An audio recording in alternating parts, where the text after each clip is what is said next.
용감한 토크쇼 직설 시작합니다. 먼저 주식시장 상황 살펴보겠습니다. 이가람 캐스터가 전해드립니다. 이 시각 시황입니다. 천스닥 정책 기대감에 코스피는 쉬어가고 코스닥은 달리고 있었는데 오늘 코스닥은 하락 출발했습니다. 코스피는 상승하며 출발했는데요. 현재 상승폭이 커진 모습입니다. 지수부터 먼저 살펴보겠습니다. 이거래일 연속 하락한 코스피는 오늘 반등에 성공했습니다. 1.44% 오르면서 3,976선에서 움직임 보이고 있습니다. 어제 장중 2년 4개월 만에 최고가를 경신한 코스닥도 지금 현재 상승하고 있습니다. 0.21% 올라가면서 924선에서 움직임 보이고 있습니다. 수급 상황 살펴보시죠. 코스피 유가증권 시장부터 보면 어제 3거래일 만에 매수 전환한 외국인 오늘도 매수 흐름 이어갑니다. 2,955억 원 순매수하고 있고 또 기관은 8거래일 연속 매수 우위 보이다가 어제 매도 우위로 돌아섰는데요. 다시 매수 우위 보이는 모습입니다. 2,525억 원 순매수하고 있고 개인만 홀로 5천억 원 넘게 팔아내고 있습니다. 코스닥 수급 상황도 살펴보시죠. 코스닥에서는 개인과 기관이 동반 매수 우위 보입니다. 각각 1,416억 원, 448억 원 사들이고 있고 외국인만 홀로 1,764억 원 순매도합니다. 시가총액 상위 종목들 살펴보시죠. 코스피 1위부터 5위 먼저 보면 11월 반도체 수출이 역대 최대를 기록했다는 소식에 어제 반도체 투톱 그래도 상승 마감했는데요. 오늘도 상승 흐름 이어갑니다. 삼성전자는 1.49% 오르면서 10만 2,300원에 거래되고 있고요. SK하이닉스 어제 외국인 매수세가 강하게 유입됐는데 오늘 3% 넘게 상승하고 있습니다. 현재 거래가 55만 5천 원입니다. LG에너지솔루션도 0.3% 오르면서 41만 원대에서 거래되고 있고요. 삼성바이오로직스 0.24% 상승합니다. 삼성전자 우선주도 1.7% 올라갑니다. 6위부터도 살펴보시죠. 현대차는 지금 4.52% 상승합니다. 26만 6천 원에 거래되고 있고요. 자동차 관세 소급 인하 소식에 지금 강세 보이는 모습입니다. KB금융도 지금 은행주가 배당소득 분리과세 수혜주로 꼽히면서 강세 보입니다. 3.17% 올라갑니다. 두산 에너빌리티 1.34% 올라가고 있고요. HC현대중공업 0.87% 올라갑니다. 기아 자동차주도 3.38% 강세 보입니다. 코스닥 시총 상위 종목들도 살펴보시죠. 알테오젠 1.66% 내려갑니다. 에코프로 형제들 어제의 상승 흐름 이어갑니다. 에코프로 BM 0.13% 오르고 에코프로 0.32% 강세 보입니다.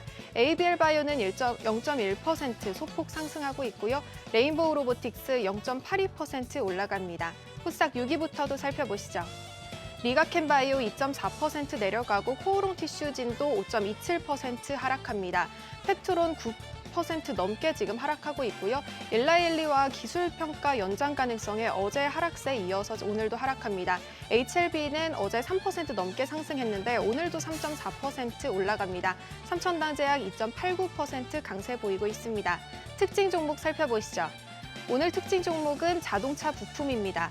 미국 상무장관이 한국과 미국의 관세 협상 후속 협의에 따라 한국산 자동차 관세를 15%로 인하한다고 밝혔습니다.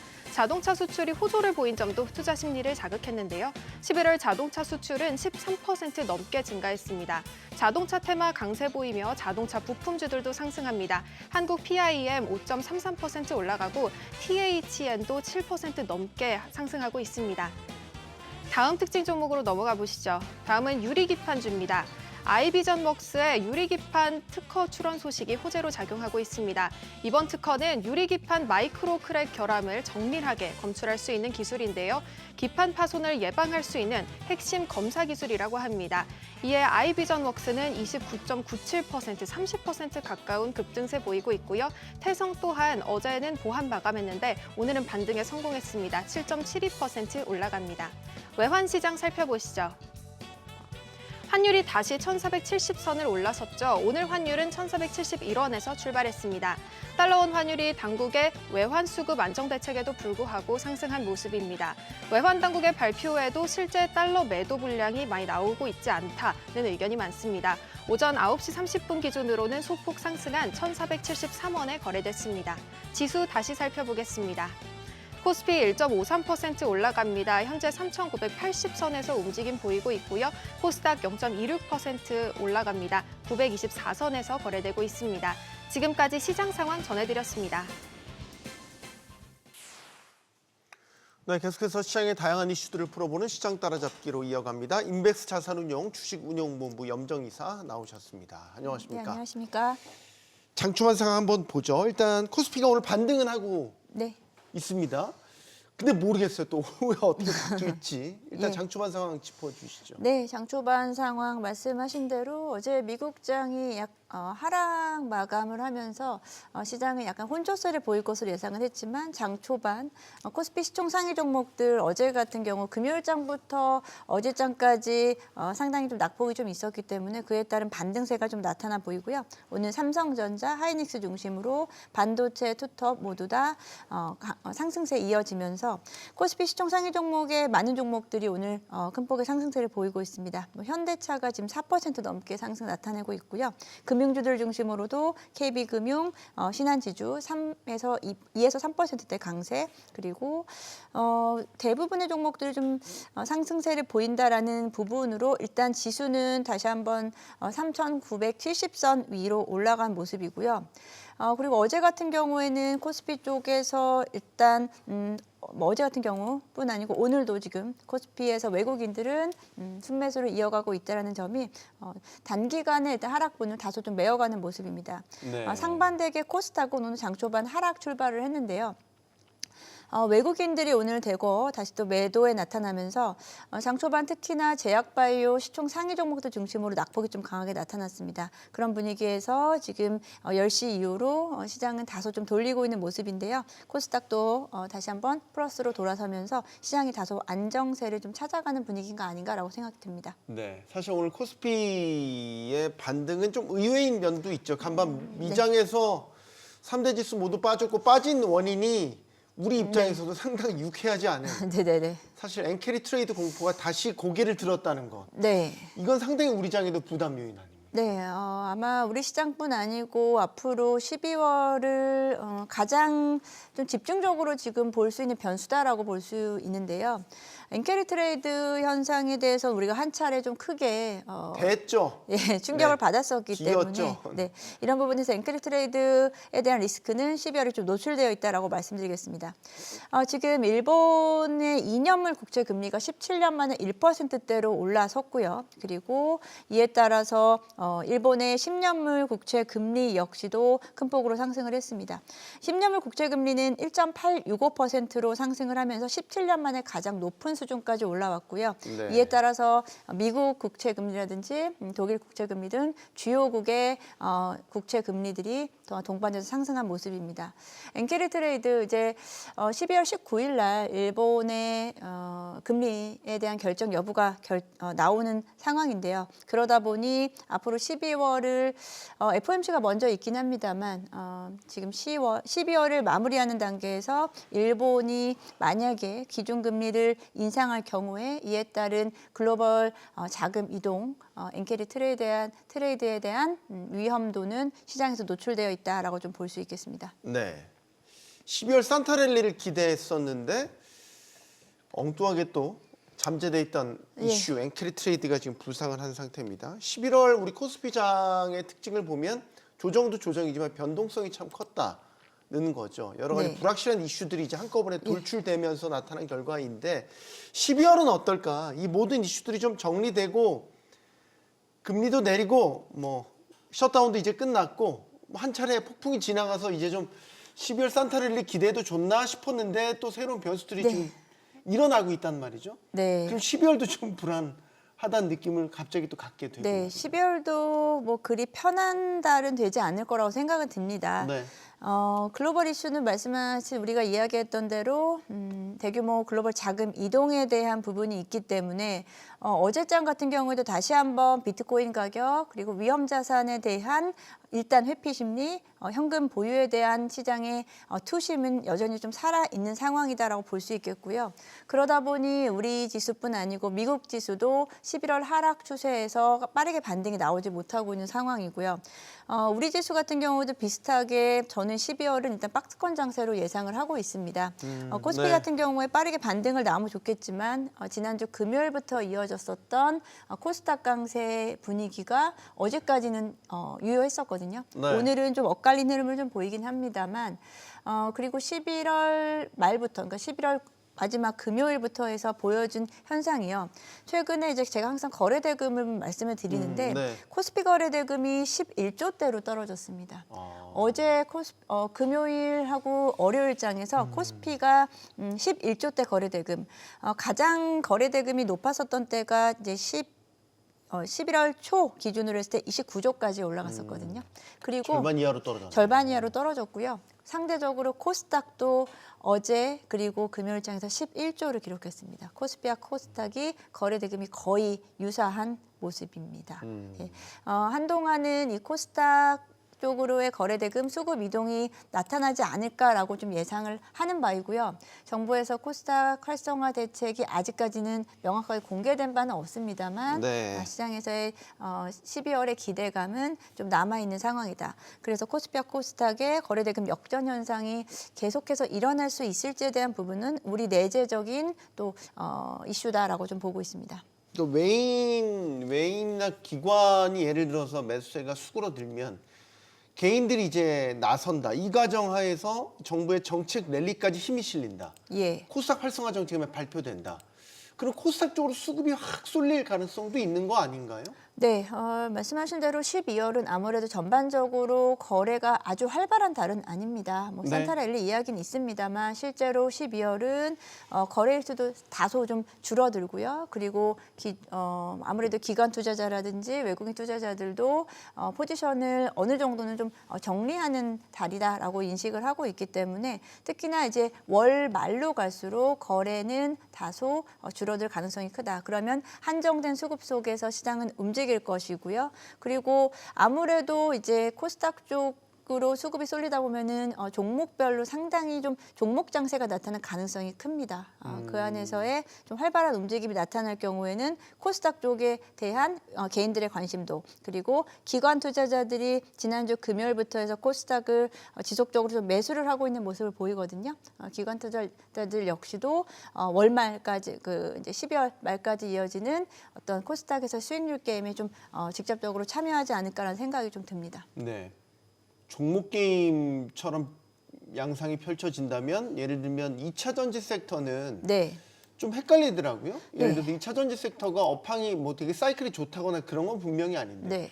종목별로 튀어오르는 데가 있어요. 에코프로 같은데. 예. 공장 뭐 건설 소식 전해지니까 10% 이상 이렇게 막 급등해 버리고. 네네. 조금 2차 전지가 아까 종목별 장세로 가는 데 있어서 대표적으로 꼽을 수 있는 섹터가 아닌가 싶은데요. 네, 이제 코스닥에서 종목 장세로 갈 수 있는 게 일단은 제약바이오가 선제적으로 사실 움직였습니다. 11월 달에 제약바이오가 강했는데요. 뭐 최근 개별 종목의 이슈로 인해서 동반해서 지금 코스닥 내에서의 바이오 종목들이 오늘은 하락 전환을 하는 모습을 좀 보였어요.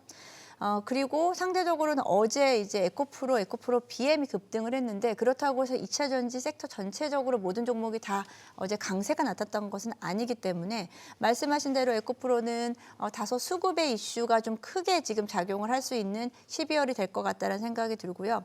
그래서 2차 전지 업황이 뭐 12월에 빠르게 개선돼서 내년도 그리고 4월 4분기 전망에 대한 기대감이 묻어난다라기보다는 종목별 수급 흐름에 따른 집중도에 따라서 일부 종목만 좀 크게 움직이는 변동성 나타나는 장세가 아닐까라고 생각을 합니다. 네. 요즘에 떠들썩한 이슈가 또 이 국내 1위 이커머스 업체죠. 쿠팡의 대규모 고객 정보 예. 유출 소식입니다. 어제 같은 경우 보안주들이 급등을 했어요. 어떻게 보면 뭐 당연한 결과인데 최근에 보안 사고들 되게 많이 터졌잖아요. 맞습니다. 통신사부터 네. 카드사 할 것 없이 이제 이커머스 업체가 터졌으니까 이게 지금 보안 사고 하루 이틀 일어나는 게 아니고 네. 보안 강화 이슈들이 지속적으로 지금 불거지고 있다고 네. 한다면 보안주의 급등을 단순 테마 일회성 테마로 볼 수 있겠냐 이 생각이 드는데 어떻게 보십니까? 네, 이번에 이제 쿠팡의 정보 누출 사태가 생각보다는 더 시장 영향력을 더 미칠 것 같습니다. 금융 당국에서도 정부에서도 이에 따른 제재 페널티를 더욱 더 강하게 하지 않을까라는 생각이 들다 보니 쿠팡을 비롯해서 이제 이커머스 업체들이 지금 보안 강화에 적극적으로 나설 수밖에 없는 상황이고요. 실제로 이제 보안주들이 움직이기는 했어요. 근데 이에 따른 투자 매력도를 좀 이야기하면 아무래도 보안주들은 앞으로 뭐 단기적인 실적뿐 아니고 중장기적으로 실적은 잘 나타날 수는 있겠지만 네. 종목들이 아무래도 좀 중소형 업체들이 집중되어 있기 때문에 약간은 단기 테마로 움직일 가능성이 좀 큽니다. 보안주들이 뭐 계속해서 추세를 이끌고 갈 만큼 종목들의 어떤 분포라든지 그리고 그에 따른 시장의 영향력은 시총에서 차지하는 비중이 좀 워낙에 작기 때문에 일시적이라기보다 한 기간 내에서의 어떤 변동성을 가져가면서 급등은 할 수 있습니다만 지속적으로 끌고 가기에는 다소 좀 어려운 게 또 보안주이기 때문에요. 아마들 보안주를 지켜보셨던 분들은 잘 아실 겁니다. 이런 부분들을 활용하셔서 네. 이런 이슈에 맞게 잘 대응하시면 좋을 것 같습니다. 이 이커머스 업계 내의 자리바뀜은 어떻게 보십니까? 쿠팡이 물론 나스닥에 상장되어 있는 곳이긴 네. 하지만 쿠팡이 이제 1위 업체이기 때문에 네. 이른바 탈팡이라고 해서 이번 보안 사고로 나 더 이상 쿠팡 사용하지 않겠다. 그런 고객들이 많아지게 되면 상대적인 수혜를 경쟁사들, 네. 예를 들면 이마트 같은 곳들이겠죠. 뭐 롯데마트도 해당될 수 있겠고 네. 이런 곳들이 상대적으로 수혜를 입게 되면 약간의 그 이커머스 업계 내의 지각 변동 이런 것도 예상 가능할 것 같은데. 네. 네, 일단 이제 쿠팡 사태에서 지금 아직 본격적으로 그러니까 소비자의 어떤 행동은 나오지는 않고 있습니다만 네. 말씀하신 대로 탈팡이라고 저도 사실 고민되고 탈팡 있어요. 고민하세요? 이제 상당히 고민되는데 그간의 어떤 편의성으로 인해서 뭐 정말 저도 매일같이 사용을 하고 있었는데 이번 사태로 어떠한 조치가 취해질지에 대한 부분이 의문스럽긴 합니다. 그리고 앞으로 향후 이에 따른 추가적인 피해가 나타나지 않을까라는 우려를 하기 때문에 많은 소비자들이 고민을 하실 것 같은데 그에 따라서 그 경쟁 업체들이 어떤 단기적인 수혜는 좀 볼 수 있을 것 같습니다. 이에 따라서 뭐 이마트라든지 그리고 이커머스 업체들 그리고 뭐 유통업체들이 일시적인 좀 움직임은 나타날 것 같은데요. 그로 인해서 실적 개선과 함께 큰 추세적인 부분을 만약에 뒤집는다라고 하면은 그 부분은 단기적인 부분이라기보다 중장기적인 관점에서 바뀔 것 같습니다. 일단 저는 단기적으로는 뭐 우리가 이제 쿠팡은 어쨌든 뭐 미국에 상장되어 있기 때문에 어제도 5% 넘게 급락하는 모습을 좀 보였는데 네. 그렇다고 해서 오늘 또 그 경쟁업체들이 크게 반등이 나오진 않고 있는 모습이거든요. 일단 시간차가 조금 필요하지 않을까라는 생각이 좀 듭니다. 알겠습니다. 어쨌든 쿠팡 고객 정보 유출 사태는 일파만파로 확산되고 있고 이재명 대통령도 이번 과징금 그다음에 징벌적 손해배상에 대한 입장을 또 내놨습니다. 자, 계속해서 짚어보죠. 섹터 좀 짚어보려고 하는데 로봇 섹터는 어떻게 보시는지 궁금합니다. 로봇 예. 섹터가 소위 말해서 갈 때는 크게 가고 빠질 네. 때도 크게 빠지는 이제 이 양상을 아직까지는 벗어나지 못하고 있어요. 네. 그리고 일부 실적이 나타나고 있기는 하지만 여전히 미래에 대한 기대감으로만 움직이고 있다는 것. 이 구도에서도 벗어나지 못하고 있죠. 네. 아직까지는 로봇주를 뭔가 손엔 안 잡힙니다. 근데 손에 잡으셔야 된다고 저는 생각을 합니다. 안 보이는데 잡아요? 이제 로봇주 같은 경우는 제가 이제 늘 말씀드리는 것은 지금 단기적으로는 또 이제 이번 AI 열풍에 따라서 같이 동반 상승을 좀 했습니다. 그리고 상승과 함께 큰 변동성을 보여주고 있습니다만 종목별로는 이제 많은 종목이 지금 이제 그 섹터 내에서 계속 신규 편입이 되면서 종목의 어떤 흐름이 계속 바뀌어가고 있어요. 한마디로 로봇 내에서의 대장주 역할을 하는 종목은 바뀌어가고 있지만 큰 틀에서 시장 그 로봇 섹터를 이끌고 가는 종목들은 계속 주가는 우상향하고 있다라는 점이거든요. 예를 들면 뭐 두산 로보틱스라든지 그런 것들 말씀이시죠? 두산 로보틱스는 좀 다소 아쉽지만 우상향을 아직 그리고 있지 못하고요. 레인보우 로보틱스 그리고 최근에는 로보티즈 같은 종목 그리고 되게 오랫동안 이러한 로봇 특유의 이런 큰 변동성을 가져가지 못했던 종목이요. SPG라는 가속기 부품 종목인데요. 이 종목이 최근 한 2배 정도 가까이 주가가 급등했어요. 네, 물론 여기에는 대기업과의 협업 이벤트가 좀 있었는데 SPG 같은 경우에도 실제로 실적이 꾸준히 나오고 있는 로봇 종목 중에 하나였었거든요. 이런 종목들을 중심으로는 저는 장기적인 추세에서는 우상향이 맞다라고 좀 봅니다. 근데 단기적인 시장의 변동성에는 여러분들이 좀 대응하기 어렵다라고 보실 수 있겠는데 제가 그래서 성장 섹터인 로봇 섹터를 대응하실 때는 이렇게 변동성이 클 시기에는 매수하지 마시고 움직이지 않는 기간이 있습니다. 로봇주들이 다소 횡보하는 구간에서 매수를 하셔서 변동성 나타나는 주간에는 매도를 하시는 플레이를 하시면 네, 수익을 꾸준히 챙기실 수 있다라고 저는 판단하고 있습니다. 그 얘기는 반대로 하는 거죠. 로봇 섹터가 시장의 관심에서 멀어졌을 없어질 때는 일단 대형주, 멀어졌을 때. 대장주 중심으로 매수를 해 놓으셨다가 변동성이 나오면 그때는 매도를 잘 하시는 플레이를 하신다라고 하면은 로봇주들의 어떤 흐름을 파악하실 수 있을 거라고 생각합니다. 네. 자, 이제 이걸 이야기해 보죠. 반도체 대형주는 네. 우리가 이제 맨 먼저 늘 질문을 드렸었는데 지금은 이제 맨 뒤로 질문을 뺐습니다. 예. 반도체 대형주는 삼성전자, SK하이닉스의 상향 속도가 좀 달라지기도 했고 조정을 받는 폭이나 빈도도 좀 많아졌고 네. 뭔가 GPU에서 TPU로 흐름이 넘어가는 이런 구도도 그러니까 뭔가 한번 흐름이 바뀌는 이 변곡점에 있다라는 생각이 듭니다. 그러면 기존의 관점을 갖고 반도체 대형주에 투자를 하는 거는 맞지 않다라는 생각도 들고 그러나 여전히 뭐 예를 들어서 GPU든 TPU든 우리 반도체 삼성전자 하이닉스는 좋은 사이클 속에 있다라는 생각도 들고요. 네. 제가 너무 많은 이야기를 네, 그래서 드렸군요. 어떤 거에 죄송합니다. 대한 답변을 드리면 좋을까요? 이게 너무 종합백화점식으로 질문하는 게 제일 안 좋은 질문인데. 네, 일단은 네. 삼성전자, SK하이닉스에 대한 의견을 제가 말씀을 좀 드리면 네. 뭐 지금 어제장 같은 경우에서 이제 참 그렇습니다. 지난주 우리 이 시간에 새로운 우리 시장에서 화두는 구글의 제미나이였고요. 이제 한 주 동안 흐름을 보게 되면 엔비디아는 다소 하락 조정이 나왔고요. 이제 알파벳, 구글에 모이서는 알파벳 그리고 브로드컴이 급등세가 나왔습니다. 네. 그리고 어제장에서는 반대의 움직임을 보였죠. 엔비디아가 다시 1%대 강세를 보였고 브로드컴은 다소 하락 추세 그리고 구글 역시도 좀 쉬어가는 분위기가 지금 나타나고 있어요. 이번 주 들어서요. 일단 엔비 시장도 이제 AI 시장 자체를 그리고 AI 판도를 아주 정확하게 예측하기보다는 상황을 좀 지켜보지 않을까라는 생각이 듭니다. 네. 전체적으로 우리도 마찬가지죠. 지금 삼성전자도 SK하이닉스도 추가 하락보다는 관망 심리가 좀 더 강하다라고 좀 보고 있습니다. 미국 시장을 조금 더 지켜봐야 되지 않을까라는 생각이 들고요. GPU든 TPU든 다 좋습니다. 새로움에 대한 부분을 시장에서는 반가워하는 움직임이고요. 그리고 삼성전자, SK하이닉스 결국은 AI 확대론에 대한 수혜는 받을 것이다라고 보고 있고요. 아직까지 사이클은 지속될 것이다라고 보고 있는데요.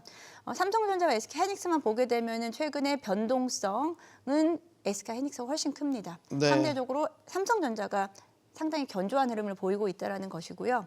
SK하이닉스는 그간 11월 동안 변동성을 겪으면서 그에 따른 다소 피로감이 누적돼 있었기 때문에 SK하이닉스 쪽보다는 삼성전자가 당분간은 조금 더 편안한 투자처가 저는 되지 않을까라고 생각하고 있고 삼성전자 향에 대한 그 투자자 증권가에서 투자자 의견도 여전히 삼성전자의 내년도 업황에 대한 부분 그리고 실적에 대한 호실적에 대한 기대감은 커가고 있다는 부분에서 삼성전자가 만약에 잡아준다라고 하면 SK하이닉스도 잘 따라오지 않을까라고 생각이 듭니다. 네.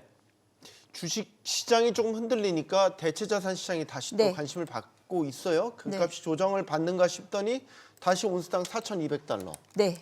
넘었고 은값은 더 탄력적으로 오르고 그래서 요즘에는 오히려 더 은에 대한 관심도 높아지는 것 같아요. 이런 대체 자산 비중은 어떻게 보십니까? 연말에는 이게 관리 모드로 들어가는 게 맞은지 주식시장 흔들릴 때는 자연스레 대체 자산 쪽에 더 관심을 갖는 게 자연스러운 건지 모르겠습니다. 네. 최근에 이제 아마 올해 한 10월달 강세장에서까지 흐름을 보게 되면 위험자산, 안전자산 구분 없이 계속 올랐고요. 네. 최근에 비트코인 가격이 10월 초부터 빠지기 시작했는데 금 가격도 같이 빠졌어요. 근데 이번에 반등이 나올 때는 비트코인 가격은 다시 재차 하락했고 네. 금은 다시 반등을 찾아가면서 상승을 유지하고 있다. 그간 시장은 안전자산이든 위험자산이든 모든 자산에 지금 그 상승에 베팅을 했었다면 지금 12월장 그리고 내년을 준비하는 상황에서는 조금은 보수적인 지금 투자자들의 흐름이다라고 좀 판단을 합니다. 이제 불확실성이 있다 보니 그리고 뭐 12월에 불확실성도 있지만 내년도 그리고 앞으로 경기 상황이라든지 단기적인 올해의 지수의 고점에 대한 부분을 내년도 초에 어떻게 해석할지에 대한 부분을 봤을 때 지금 안전자산 특히나 또 일부에서는 또 현금 보유에 대한 부분도 이야기를 하는 만큼 네. 12월은 다소 시장은 보수적인 부분으로 접근을 하고 있는 것 같다라고 생각이 듭니다. 알겠습니다. 시장 따라잡기 여기서 마무리하겠습니다. 인맥스 자산운용 주식운용본부 염정이사였습니다. 고맙습니다. 네, 감사합니다.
고환율이 계속되면서 우리 경제에 부담을 키우고 있습니다. 정부도 환율 대응을 위해서 사자 협의체 등을 꾸리면서 대응에 나서고 있는데요.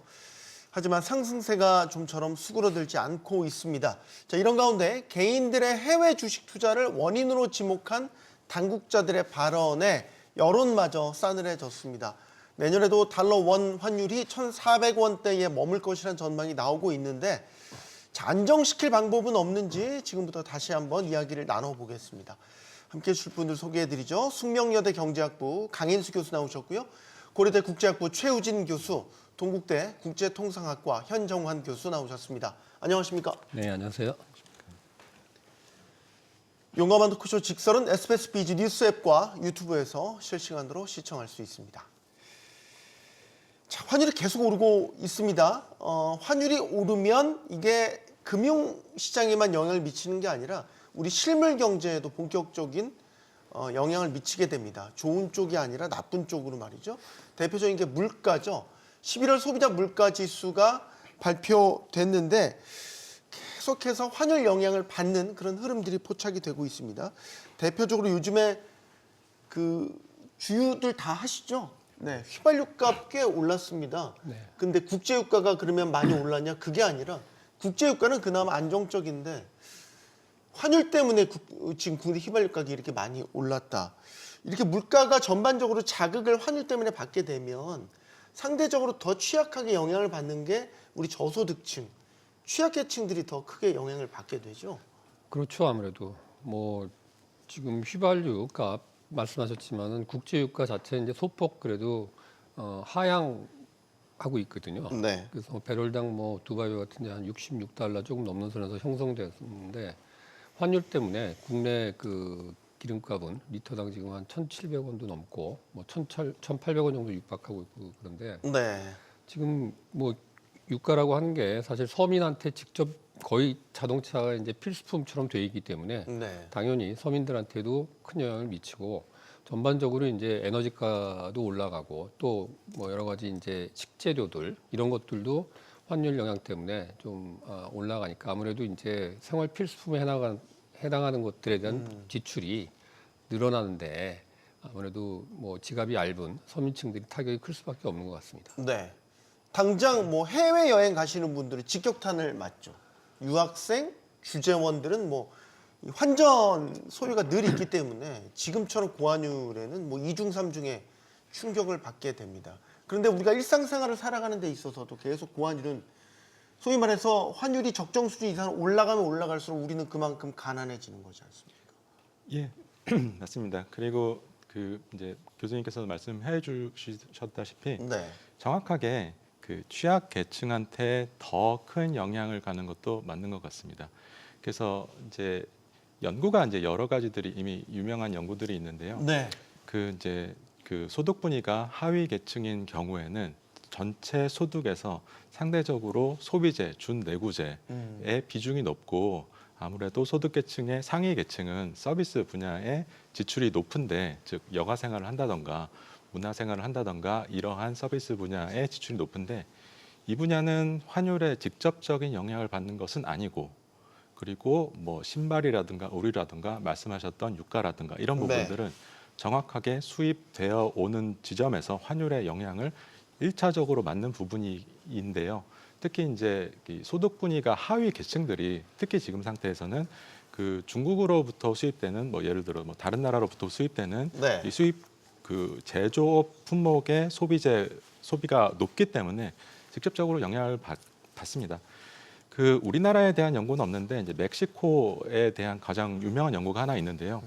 그 94년도에 이제 멕시코 외환위기 당시에 저소득층이 그 고소득층에 비해서 그 비용 지출이 1.5배 상대적으로 더 높았다라는 아주 유명한 연구가 있고요. 예. 그것이 심지어 뭐 환율이 이 고환율이 얼마나 지속되느냐에 따라 또 달려 있겠지만 당시 연구에는 뭐 2년 넘게 지속되었다 이러한 그 얘기들이 굉장히 유명하게 정설로 남아 있습니다. 그래서 그때보다도 심지어 지금은 더 글로벌 시대가 되어 있고 그 저소득층 우리나라 저소득층이 그 수입품에 노출된 그 비중이 훨씬 더 높기 때문에 그때보다도 더 높은 뭐 타격을 입지 않을까 그런 생각을 하고 있습니다. 네, 외환위기 말씀하시니까 사실 연간 평균 환율로 보면 지금 우리 환율 연간 평균 수준이 IMF 외환위기 때보다 더 높다. 이제 이런 통계도 나온 바가 있죠. 그런데 이제 우리 수출 기업들한테는 이런 고환율이 나쁜 것만은 아니지 않습니까? 수출하는 데 있어서 가격 경쟁력을 좀 더 안고 수출할 수 있으니까 수출이 늘어나는 거 아니에요? 그러면 수출 기업들한테는 어느 정도 이거 고환율은 환경이 좋은 상황 아닙니까? 네, 일단 일견 이제 그렇게 보이는 건 맞습니다. 그래서 네. 환율이 오르면은 아무래도 우리나라 수출품의 가격이 하락하기 때문에 네. 수출 물량이 늘어나는 것은 맞지만은 전반적으로 우리나라가 이제 수출을 하려고 그러면은 그 원유도 필요를 하고 그다음에 네. 원자재 같은 경우에도 수입에 의존하는 비중이 상당히 많기 때문에 우리나라 수출품의 가격도 오를 수밖에 없는 그런 구조. 그렇기 때문에 반드시 환율 상승이 장기적으로는 수출에 긍정적이다 이렇게 많은 이제 평가를 할 수는 없습니다. 이게 원가 부담이 이제 올라가기를 수입 물가가 비싸지니까 네, 맞습니다. 원자재 수급하는 데 있어 가격이 비싸진다. 예, 맞습니다. 그럼 이제 플러스 마이너스 할 거 아니에요? 네네.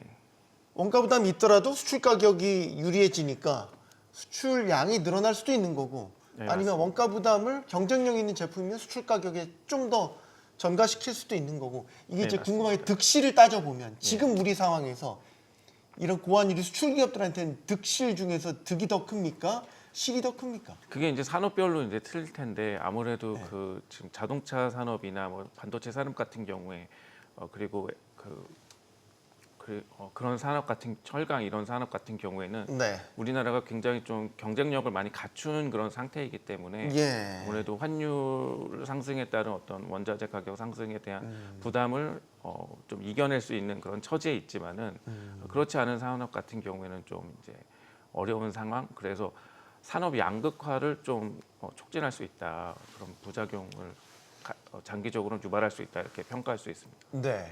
우리가 이제 경제 펀더멘털이라는 측면에서 여러 가지 지표들을 들이대는데 대표적인 게 이제 우리 성장률이라고 GDP가 있죠. 근데 GDP가 달러 기준으로 보면 지금 이제 고환율 때문에 오히려 역성장할 수 있다? 이런 이야기가 있더라고요. 이게 무슨 말입니까? 그러니까 우리가 원화로는 이제 올해도 성장을 뭐 2% 가까이 했는데 우리 통화를 그래서 표시하는 우리 거예요. 마이너스 성장이 아니잖아요. 근데 어쨌든 이제 성장하잖아요. 달러로 우리가 보통 국제 비교를 하거든요. 네. 근데 이제 올해 같은 경우에 뭐 1조 8천억 좀 넘게 1조 8,500억 정도로 이제 추정이 된다고 IMF에서 발표를 했는데 네. 아직 뭐 12월이 남아 있으니까 확정치는 아닙니다만은. 근데 이제 환율 때문에 사실 작년보다 한 160억 불 정도, 165억 불 정도 줄어들 걸로 지금 예상을 하고 있어요. 그래서 달러 표시 GDP 성장률은 마이너스 소폭이지만 뭐 마이너스 한 0.9% 정도 그렇게 지금 예측을 하고 있습니다. 그러면 고환율 때문에 달러 기준의 GDP는 우리가 역성장한 거네요? 예. 달러 기준으로 역성장하고 뭐 그 IMF 추정치로는 0.9% 정도 역성장할 것이라고 이제 생각을 하고 있는 것 같습니다. 그러니까 이게 그 원화 표시와 그 달러 표시가 환율이 당장 이제 직접적으로 영향을 줄 수밖에 없어서 이게 그냥 명목상으로 달러 기준이 줄어들었다라고 생각할 수도 있는데요. 근데 이제 환율을 이제 이해하는 방법이 이제 여러 가지 인식이 있을 텐데 이제 저한테는 이제 원화가 이 삼성전자 반도체 그리고 현대자동차, K-팝 상품권이고 이러한 상품권이 보통 이제 할인해서 팔리지 않습니까? 네. 그랬을 때 이게 얼마나 할인이 됐는지를 환율로 생각한다고 했을 때 달러 GDP가 이제 하락을 한다는 것은 글로벌리 팔리고 있는 우리 상품의 상품성이 일종에서 할인돼서 팔리는 것으로 이해할 수도 있거든요.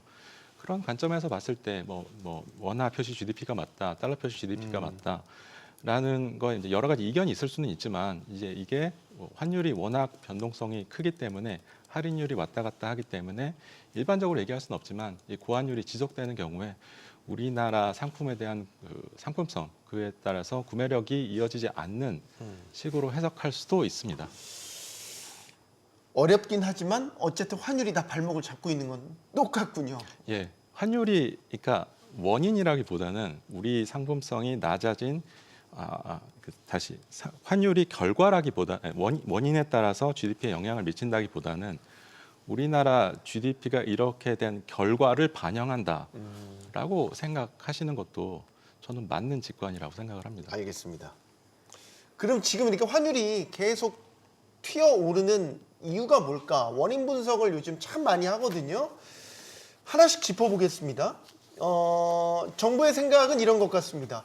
기업들이 수출 잘해서 달러로 대금 다 받았는데 예금 통장 안에 그대로 꽁꽁 싸매고 있다는 거예요.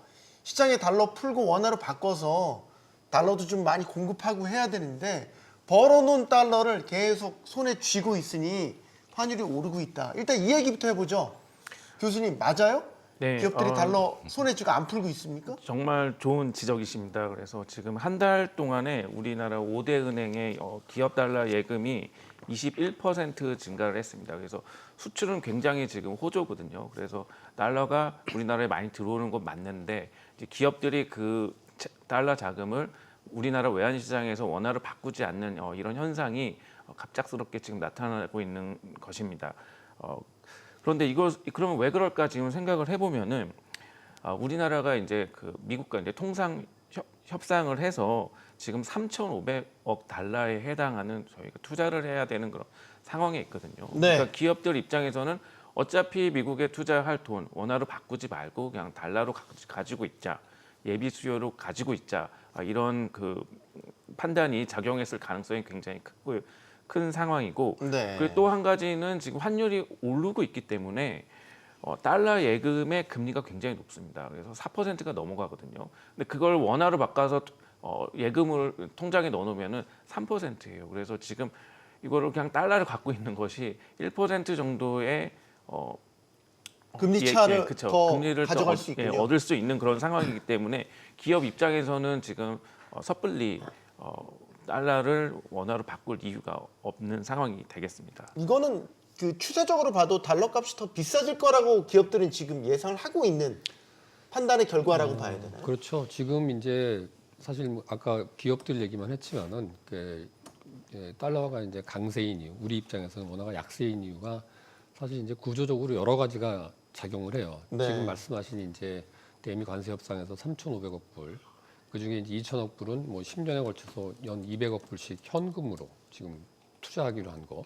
그 부담이 이제 실제로 가시화되기 시작하면은 그게 이제 외환시장에 상당히 큰 영향을 미칠 수밖에 없는 요인이거든요. 아무리 외화자산 뭐 우리가 갖고 있는 외환보유고를 운용해서 그 수익으로 이렇게 돌린다고 해도 맥시멈 한 150불, 150억 불 정도 된다고 지금 추정을 하고 있고 네. 그 돈도 사실은 원래는 이제 외화 그 운용한 그 가져온 거를 그게 없던 돈이 아니잖아요. 원래 있던 돈이고 그 돈이 쓰임새가 있었거든요. 그게 이제 우리나라 외환시장을 뭐 적절하게 방어한다든가 네. 이런 데 이제 쓰였던 일종의 실탄인데 그런 부분이 이제 그냥 미국으로 고스란히 가고 그것도 모자라면 이제 외평채 같은 거 발행해서 일부 충당을 하고 이런 식으로 하겠다 그러니까 아무래도 달러 수요가 많아질 거라고 예상하는 거는 뭐 10년간 지금 어쨌든 간에 예측이 돼 있는 거거든요.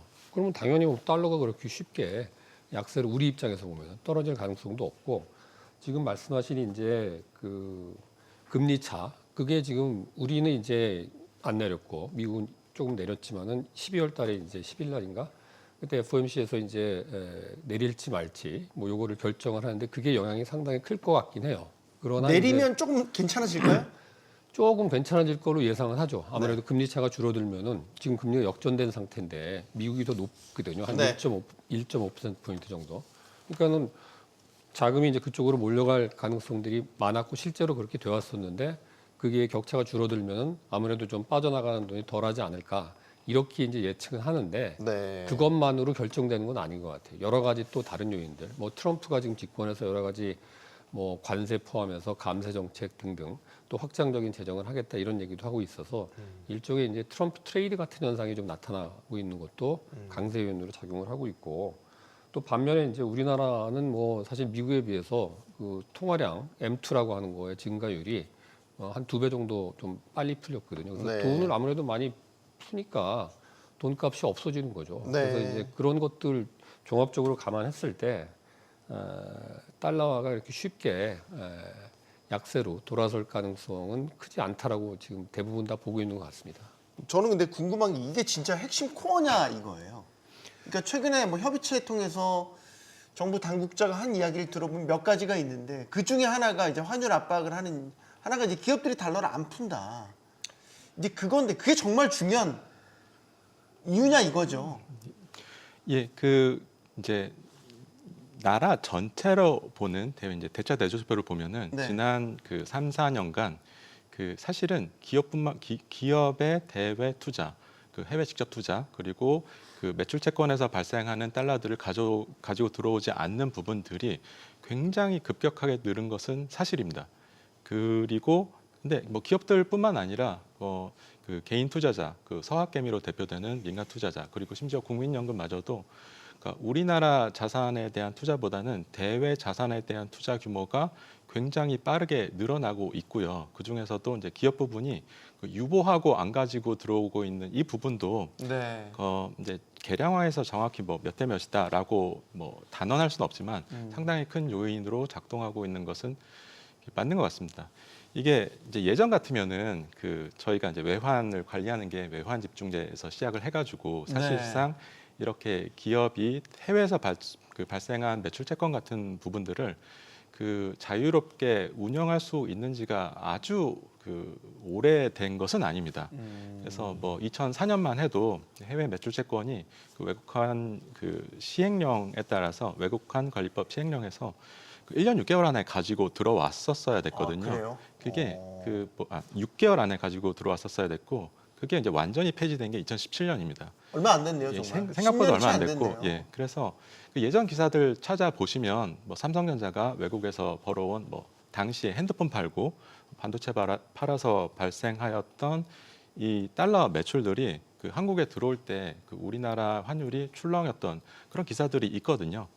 근데 지금은 이제 그런 게 이제 완전히 자율적으로 관리가 되고 있는 부분이고, 그래서 각 개별 기업들이 나는 원화가 계속 약세를 지속할 것 같다라는 판단에 의해서 원화 숏 포지션을 유지하는 것이 지금의 이제 기업의 해외 달러 그 유보이지 않습니까? 네. 그렇기 때문에 뭐 당국 입장에서는 사실은 이제 뭐 카드들이 더 적어지고 관리하기 더 힘들어진 상황인 것 같습니다. 그게 만약에 구조적으로 계속해서 영향을 주었다면, 예를 들어 금리 격차가 줄거나 이래도 환율이 훅 떨어지긴 쉽지 않겠네. 그 기준이라면. 예, 그러니까 뭐 단기적인 요인이 있고 중장기적인 추세적인 부분들이 있을 텐데, 이제 지금은 그 수출이 호조가 보일 때 보통 환율이 이제 절상한다고 하는 것이, 환율이 떨어진다고 하는 것이 네. 우리 기업의 상품성이 개선이 되고 그에 따라서 우리 자국 수출품에 대한 글로벌 수요가 높아질 거라는 생각에 이제 원화가 올라간다는 것이 이제 작동 기제였지 않습니까? 네. 근데 지금 같은 경우에는 그 밖에 해외에서 팔고 남은 달러를 한국에 가지고 들어오지 않고 해외에 그대로 저축을 한다. 즉 한국의 잠재 성장률이 하락하고 네. 더 이상 투자처로서 실물 투자처로서 매력적인 수익률을 보장하지 않는다라는 기조가 뭐 민간 그리고 뭐 국민연금으로 대표되는 공공 부분에서도 어느 정도 기조적으로 그렇게 분위기가 흘러가는 것이 그 원화 약세를 만들어내고 있는 상황이기 때문에 그 단기적으로 이제 금리도 영향을 줄 테고 뭐 미국과 일본 모두 금리 조정을 이제 하면서 어느 정도 완화는 되겠지만 가장 펀더멘탈에서 주요한 원인은 이제 우리나라 잠재 성장률이 하락하는 지점들이 이제 조금씩 보여지고 있는 상황인 것 같습니다. 그렇기 때문에 저도 이제 교수님 말씀처럼 이 약세 기조가 한동안은 지속될 거라고 생각을 하고 있습니다. 그게 좀 이해가 안 되는 부분이 있더라고요. 예를 들어서 경상수지 통계 같은 거 최신 지표 나오는 거 보면 계속 흑자고, 이번 주에 또 나온 게 수출입 지표 나왔는데 반도체 같은 경우도 월간 기준 역대 최대. 그러니까 달러를 분명히 많이 벌고 있는 것 같은데 환율이 계속 떨어지지 않는다라는 거는, 예를 들면 삼성전자는 미국에서 반도체 벌었으면 미국 법인에 그대로 통장 계좌에 그 번 수출 대금을 묶어놓고 있다는 거고, 통계상으로는 잡히지만 실질적으로 우리 한국으로 달러는 들어오지 않는 뭐 이런 상황이다로 이해를 해야 될 것 같군요. 예, 그래서 요거 관련해서 네. 한 가지 이제 첨언해 드리면은 네. 사실은 경상수지가 이제 흑자가 돼서 수출을 많이 해서 달러가 들어오면은 그 달러를 이제 뭐 중앙은행이 매입을 해서 외환 보유액을 좀 많이 늘리는 이런 구조로 우리나라가 한 20년 운영이 되어 왔거든요. 근데 우리나라 지금 외환 보유액이 뭐 BIS나 IMF 기준에 의하면 기준과 이제 비교를 해보면 약간 이제 미달하는 수준입니다. 그래서 중앙은행 입장에서 그리고 외환 당국 입장에서는 외환 보유액을 좀 많이 늘리고 그래야 되는 이제 상황인데 이제 그렇기 때문에 이제 기업들이 수출로 번 달러를 좀 외환 시장에 풀어야 그 달러를 이제 살 수 있는 그런 여건이 마련이 되는데 지금 그렇지 못하고 있다. 뭐 이런 것도 한 가지 외환 당국이 지금 이 요인을 이제 지적하는 그 원인이라 볼 수 있겠습니다. 근데 그 기업이 뭐 네. 잘못했다 이렇게 지금 그건 보는 건 아닙니다. 아주 그 부적절한 시각입니다. 그건. 기업 입장에서는 아까 쭉 말씀하셨지만은 그렇죠. 뭐 그들 나름대로의 판단 기준을 갖고서 그럼요. 선택을 한 네. 건데. 그래서 그 거시 경제가 좀 안정이 되고 외환시장 안정되고 이런 거를 이제 정부 입장에서는 상당히 강하게 푸시를 하고 싶은데, 근데 이제 어떻게 보면 일종의 이제 현상적으로 드러난 것만 자꾸 이렇게 땜질을 하려고 하다 보니까 자꾸 이제 수출 기업들 부르고 뭐 국민연금 부르고 그래가지고서는 네. 외환시장에다 외화 공급하라고 이렇게 사실상의 압박을 넣는 것처럼 비춰지는, 이게 좀 사실 좀 아까 말씀하셨지만 근본적인 어떤 그 해결책, 그러니까 우리가 진통제 맞아가지고 병이 낫지는 않잖아요.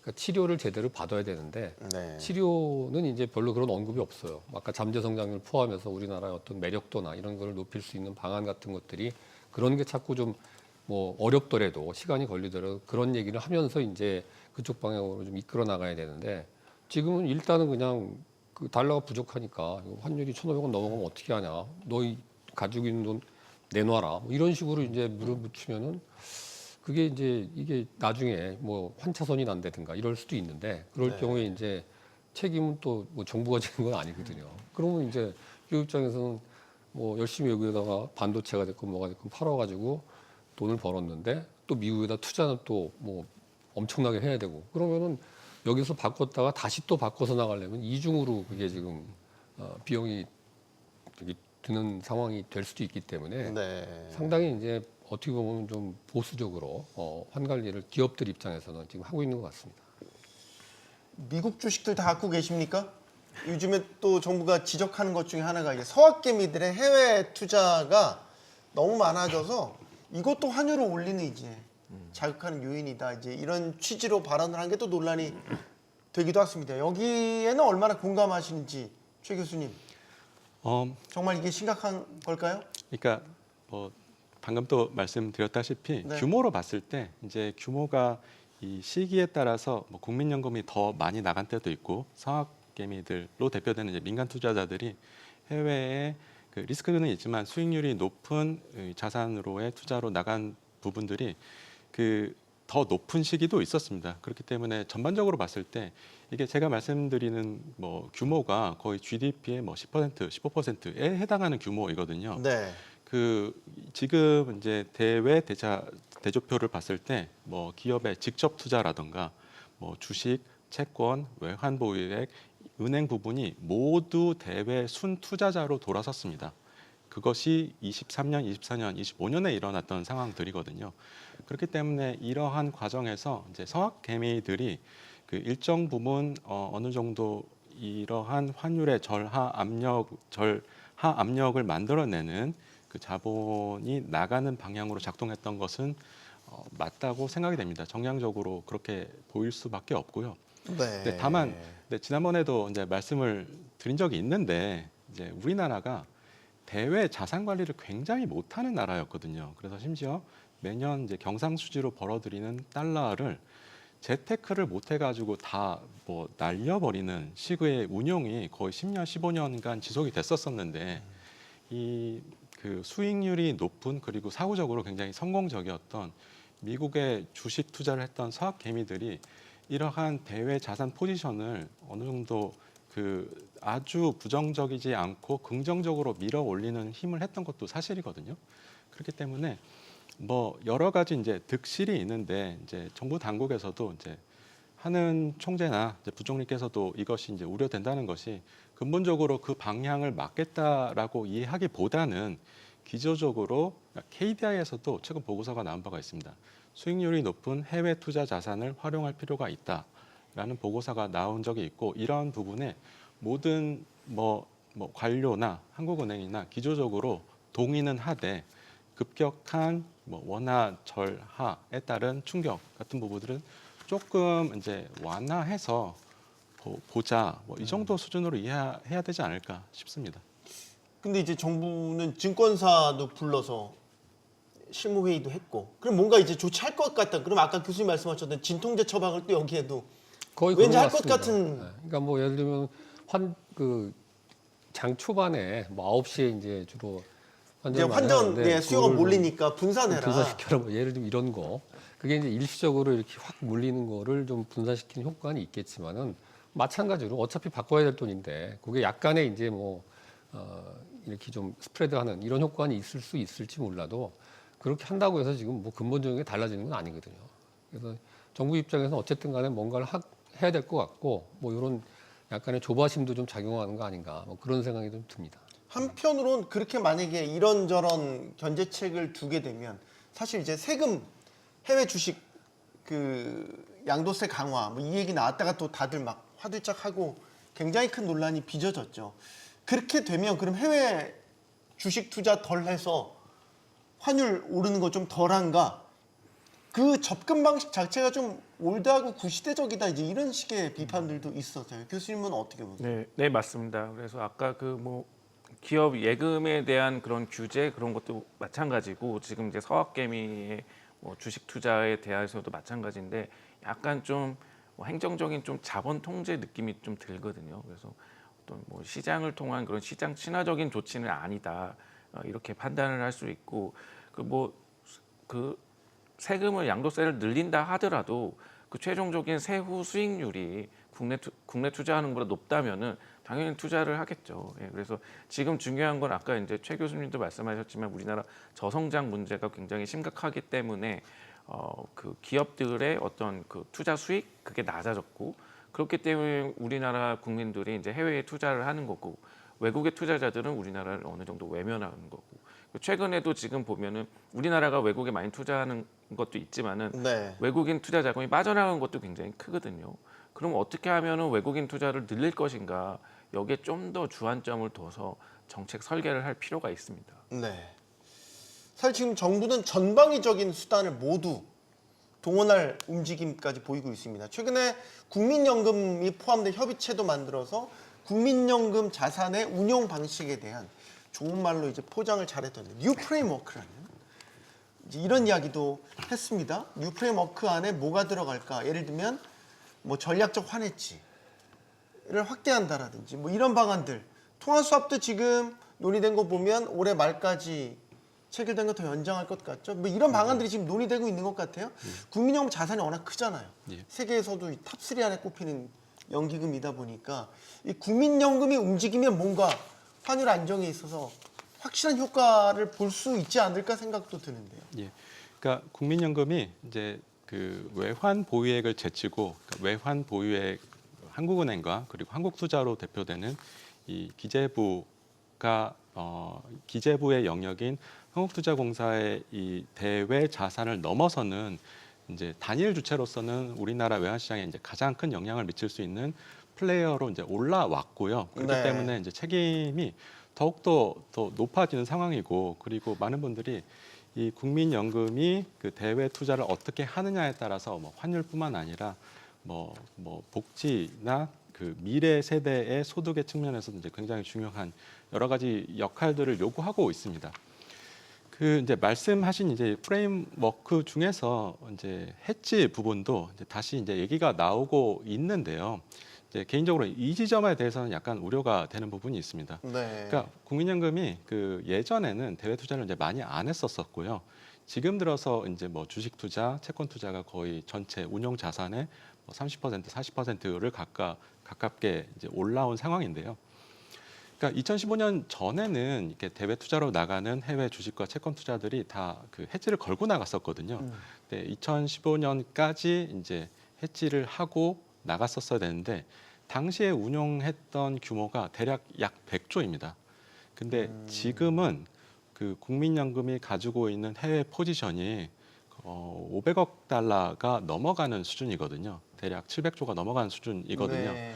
그렇기 때문에 그 이 규모가 생각해 보시면은 거의 작은 나라 하나의 GDP입니다. 그러네요. 그러니까 뭐 말레이시아 GDP인데 그러니까 이것을 이제 그 시장에서 받아줄 수 있는 그 해지를 반대 사이드에서 포지션을 스퀘어시켜서 받아줄 수 있는 기관이 크게 없습니다. 그래서 뭐 간단하게 추정을 해봤는데 우리나라의 원화가 전체 FX 시장에서 차지하는 비중이 대략 2% 정도 되거든요. 네. 그리고 글로벌 투자 은행들의 이 그 FX 관련 그 파생 상품 잔액 규모가 약 2%를 곱해서 대략의 우리나라의 원화 그 해지 수단을 받아줄 수 있는 해외 투자자 규모를 추산을 해봤을 때 뭐 대략 지금 현재 많이 잡아봐야만 200조 규모가 아닌가 싶은데 지금 뭐 500조가 넘어가는 뭐 다 하지 않는다 하더라도 이 규모를 받아달라고 시장에 들어오면 뭐 예전에 이제 해지했던 뭐 그 선박 회사들이라던가 이런 분들은 그 프리미엄이 너무 높아져가지고 뭐 해지를 할 수 없는 상황이 될 수밖에 없거든요.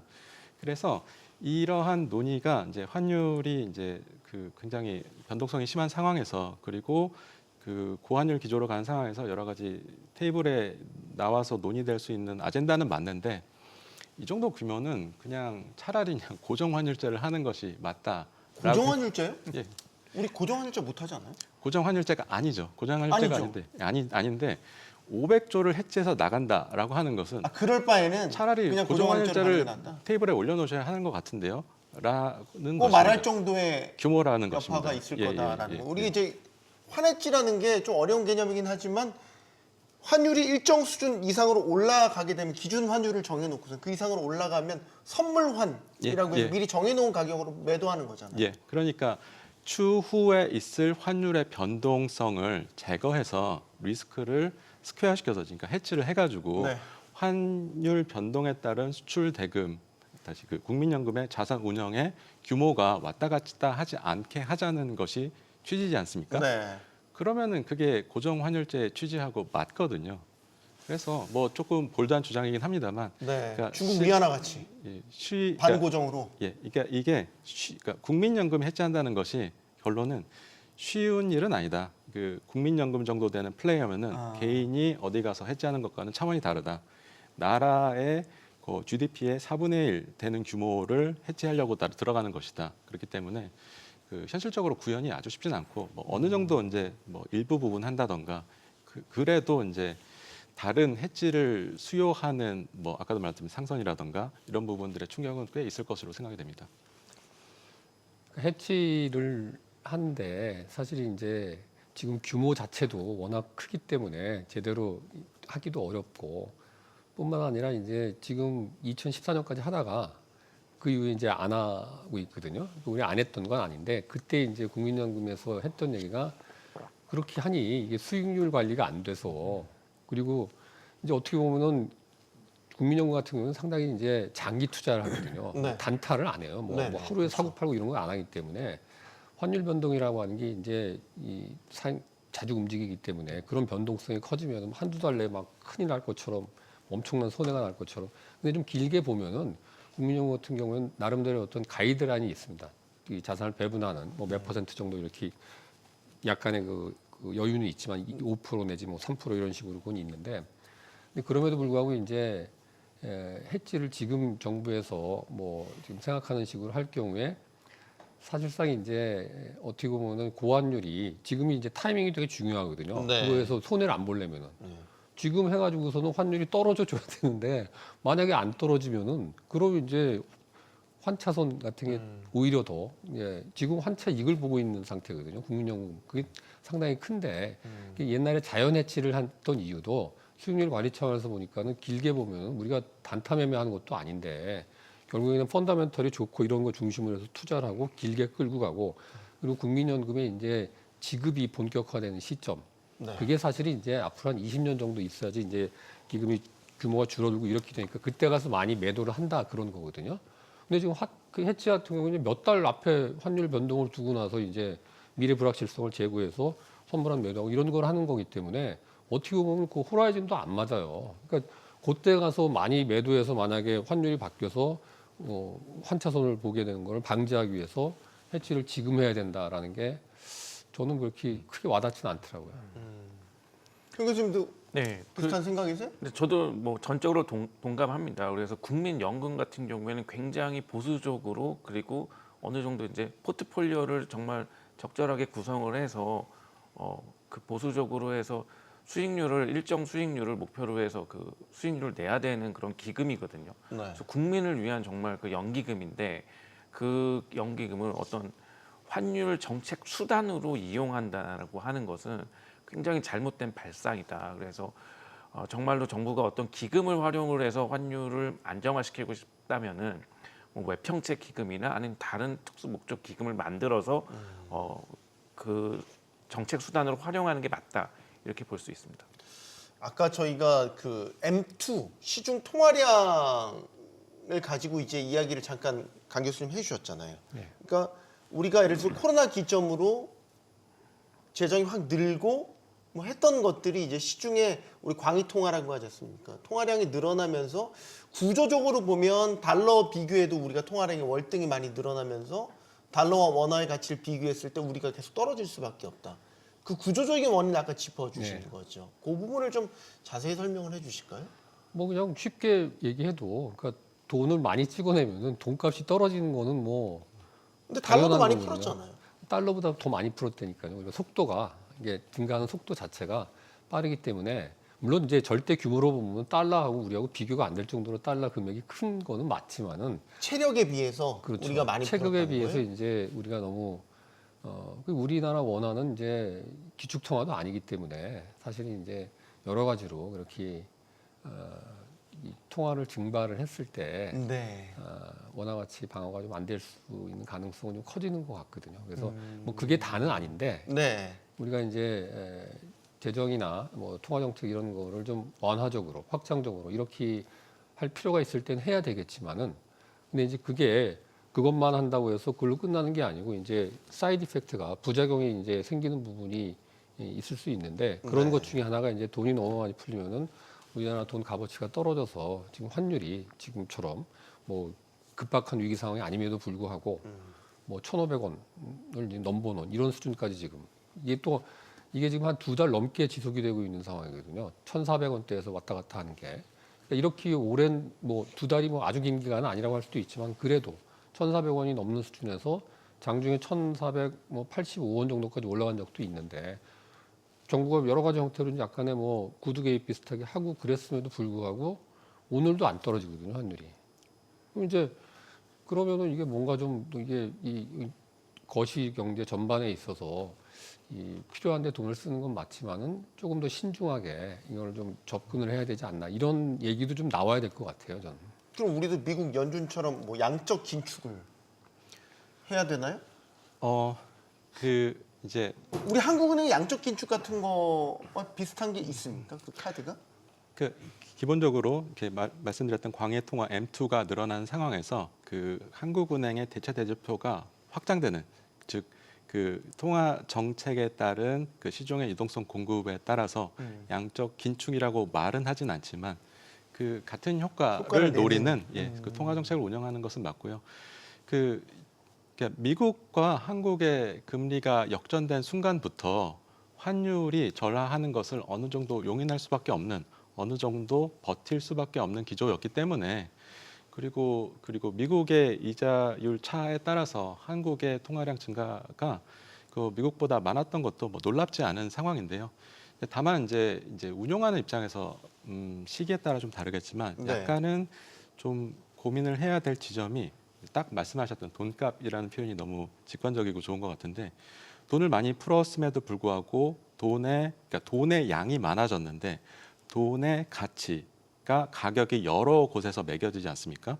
그 중에 이제 가장 대표적인 것이 환율인데 네. 그 외에도 이자율이라던가 혹은 물가는 그 환율과 비례해서 지금 특히 물가가 빠르게 올라가고 있는 상황은 아니어가지고 최근에 지난 2년간의 급격한 M2 변화가 환율의 가장 직결적인 원인이었다라는 거에 대해서는 네. 뭐 이제 그 경제학자로서는 조금 더 들여다보고 싶은 여지는 있습니다. 이러면 어떨까요? 제가 지금 방금 든 생각인데요. 네네. 미국에 연간 200억 달러 대미 투자하기로 한 거를 원화로 하면 어떨까? 그럼 미국에서 어떻게 써? 그냥 상상 속에서.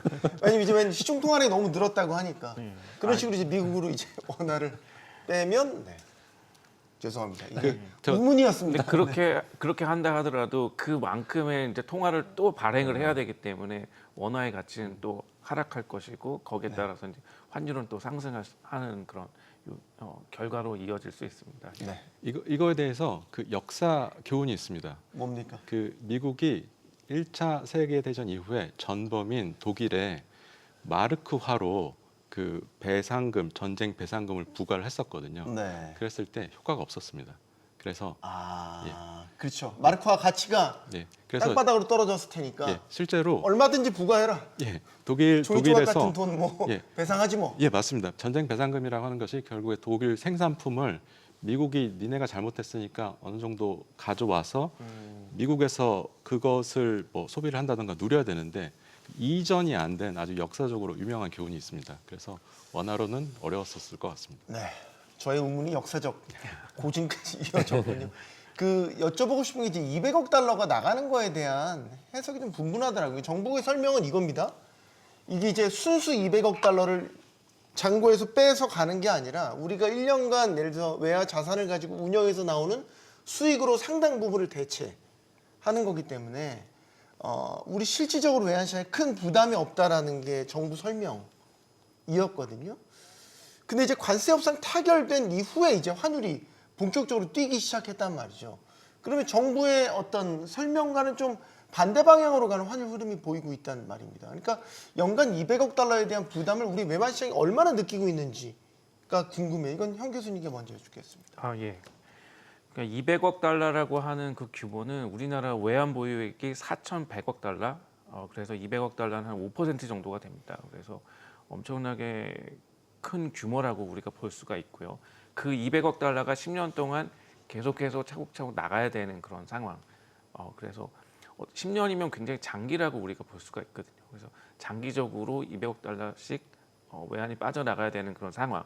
근데 말씀하셨듯이 이 200억 달러를 외환 보유액의 어떤 운용 수익으로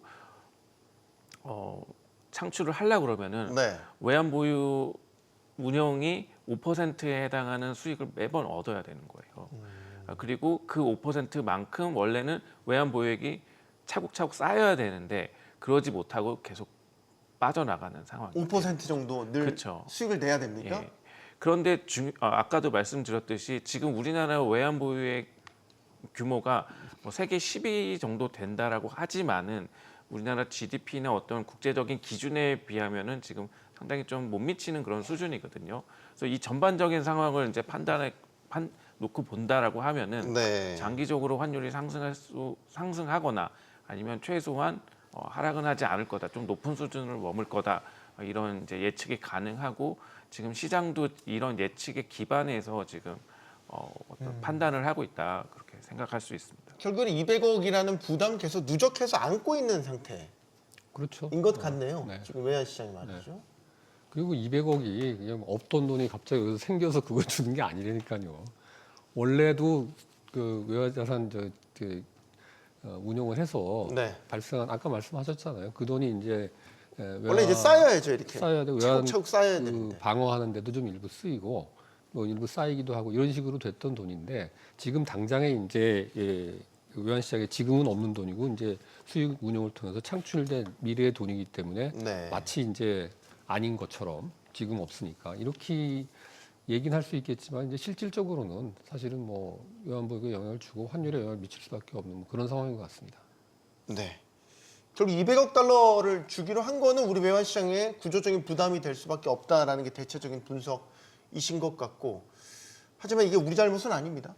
미국의 그분 때문에 촉발된 이런 사태이기 때문에 어쩔 수 없는 면도 분명히 있는 거죠. 자, 이런 가운데 이제 해외 변수를 한번 짚어보면 우리가 우려했지만 좀 잠재 수면 아래로 가라앉아 있다고 생각했던 일본의 금리 문제가 또 부상했습니다. 일본 중앙은행이 지금 금리를 올릴 것 같은 포지션을 취하고 있습니다. 많이 금리를 올린다고 가정해 보죠. 그럼 이제 어떻게 우리랑 상호작용이 일어날 수 있을까요? 지금 시장에서 엔캐리 트레이드를 또 걱정하기 시작했습니다. 예. 그래서 저는 일본 중앙은행이 금리를 이제 인상한다고 했을 때 어찌됐건 이러한 부분들이 우리 그 환율에 긍정적으로 환율이 이제 절상하는데 긍정적으로 영향을 줄 수 있을 것이라고 봅니다. 약간 동조화되니까요. 예, 예. 그러니까 일본 엔화하고 우리 원화하고 동조화되었다는 그 에피소드들을 많이 접해 보시지는 못하셨었을 거예요. 그 제가 뭐 KBS에 일했던 때라던가 2010년 후반때라던가 이때는 그 위안화와 우리 환율이 동조화되는 경향성이 굉장히 높았고 실제로 그 글로벌 투자자들이 우리나라와 중국 시장 같이 묶어서 들어오고 나갔고 했던 경향성이 굉장히 높았습니다. 네. 근데 지금 가장 최근에 1, 2년 동안 이제 일본과의 동조가 굉장히 높아졌는데요. 그 이제 사나이 총리가 부임을 하면서 아베 노믹스를 이제 계승을 할 거다. 이런 우려가 이제 나오고 그에 따라서 일본의 그 엔화가 절하하는 상황이 지속이 됐었었는데 그게 최근 모습이었죠. 예. 네. 그러니까 일본은 우리나라보다도 그 엔저에 따른 수출 호황을 더욱더 강하게 믿고 있는 나라라고 생각이 됩니다. 특히 이제 재무성 그러한 뷰가 굉장히 강한데 아베 시대 때 재미를 봤죠. 예, 그걸로. 맞습니다. 예. 그리고 심지어 일본 중앙은행 총재 구로다 총재 얘기도 만나서 얘기를 해보면 이분은 중앙은행 총재가 아니고 그 재무성 분인 것 같다라는 인상을 줄 정도였거든요. 네. 그런 상황에서 이제 사나이 총리가 같은 아베노믹스 기조로 가지 않을까라는 우려가 있는데 지금 이제 일본 상황을 보면은 실제로 이제 저물가 국가라고 하기에는 이제 민망하고 심지어 이제 기축통화국이라고 얘기하기에는 또 굉장히 민망한 상황이 되었고 네. 그렇기 때문에 이번에는 일본 은행이 실제로 이제 금리 인상 이미 인상 기조가 들어서 있고 조금 더 가파른 속도로 금리가 올라가고 그에 따라서 그 엔화가 그 절상이 된다면은 그것이 뭐 우리와 동조된 우리 그 원화에도 조금은 긍정적으로 원화 절상 압력으로 작동하지 않을까 생각을 합니다. 지금 미국 FMC 연준의 FMC도 이제 만약에 금리 인하 쪽에 지금 무게가 실려 있으니까 금리 내렸어요. 일본 중앙은행이 금리 올렸어요.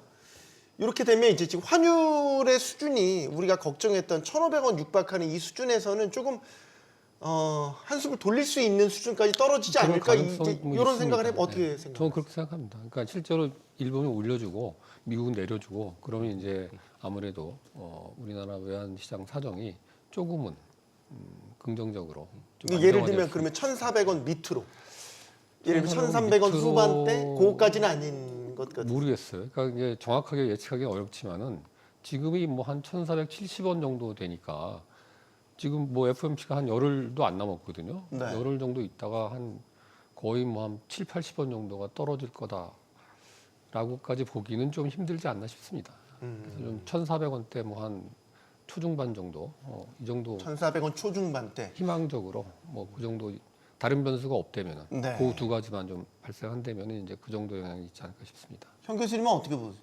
네, 뭐 제가 봤을 때는 이제 미국 같은 경우에는 금리 인하 기조가 이제 들어설 것 같고요. 그리고 도널드 트럼프 대통령이 이제 지금 지명했던 그 연준 차기 의장 케빈 해시 그 교수 같은 경우에도 상당히 이제 비둘기파에 속하는 경우고 그래서 미국 쪽 요인은 우리 쪽에 좀 유리하게 작용을 할 것인데 일본 같은 경우에 이제 금리를 일본이 이제 기준금리 상승한다 하더라도 그게 만약에 장기적 기조로 간다라고 하면 옌캐리 트레이드가 이제 그 회수되는 그런 메커니즘으로 갈 수밖에 없거든요. 그러면 네. 또 환율이 불안정해질 수 있다. 그래서 미국 같은 경우 미국의 금리 인하는 이제 기조적인 것 같은데 네. 일본이 어떻게 될 것인가 그게 이제 관건인 것 같습니다. 최 교수님, 1,400원 초반대까지만 떨어져도 좀 뭐가 될까요?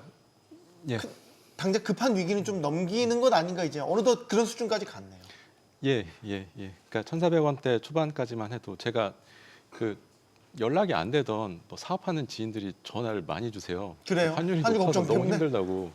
그래서 그 현장에서 체감하는 그 부담이 굉장히 높다고 그 생각이 되는데 1,400원대 그 개인적인 생각에는 초반까지는 쉽지는 않을 것 같고 뭐 그래도 지금보다는 1,400원대 후반은 아니지 않을까라는 생각은 합니다. 알겠습니다. 서학 개미들의 해외 투자를 제한하고 기업들이 보유한 달러를 뭐 반강제적으로 풀게 해서 환율을 안정시킨다. 자, 이렇게 하면 환율이 안정될까? 사실 의문이 많이 남습니다. 강제적이고 억지 순환 방법은 결국에는 또 다른 역효과를 낳기 마련입니다. 토론 마치겠습니다. 여기는 모든 경제가 모이는 SBS 비즈입니다. 시청해주신 여러분 고맙습니다.